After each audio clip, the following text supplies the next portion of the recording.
all eyes are on Nancy Pelosi's historic Taiwan visit. It comes amid escalated tensions as the House Speaker has continued to defy Chinese threats in what she calls a show of solidarity with the self-ruled island.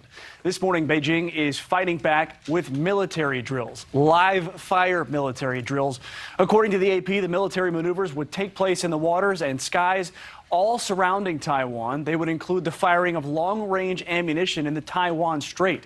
And all of this is in retaliation for Nancy Pelosi being there. Our Joe Khalil joins us live with the latest now. Good morning, Joe. And morning, Mitch. You know, it really was remarkable. What we saw was Speaker Pelosi side by side with the Taiwanese President Tsai.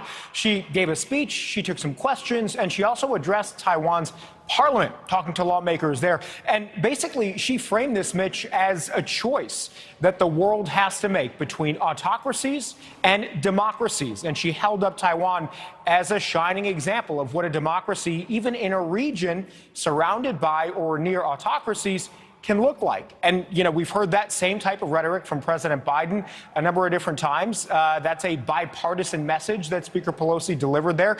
And just the symbol of the speaker next to President Tsai in itself, that was an important symbol and a show of solidarity between the United States and Taiwan. The speaker says that the U.S., Congress, both Republicans and Democrats, Senate and the House, all committed to upholding Taiwan's security, even in the face of Chinese aggression. And what was most remarkable, Mitch, I thought about this, was that she didn't really shy away from the elephant in the room. She got a couple of questions about China's response specifically. She said that China was going to respond no matter what she did, but that they might change their reasoning for doing it based on her visit to Taiwan. She also made a remark about how she thought maybe it was President Xi's insecurity about his own political situation, you know, as to why he was responding in the way that he did, putting those military drills in place as Speaker Pelosi is in Taiwan right now. We know that those aren't just happening when she arrived on Tuesday and again today, but they will continue. In fact, they're going to be doing live fire drills. The Chinese military is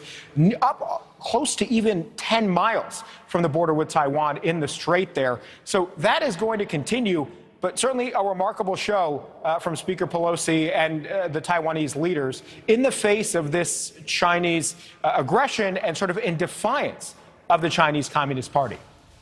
That is Joe Khalil live from Washington this morning. Thank you for that update. And as news of the controversial trip made it across the airwaves and on social media, many question what Pelosi's trip really means and what its impact is in the U.S. and China relations. Thanks for watching. Go to NewsNationNow.com to find NewsNation in your cable lineup. And don't forget to click the red subscribe button below to get more of NewsNation's fact-based, unbiased coverage.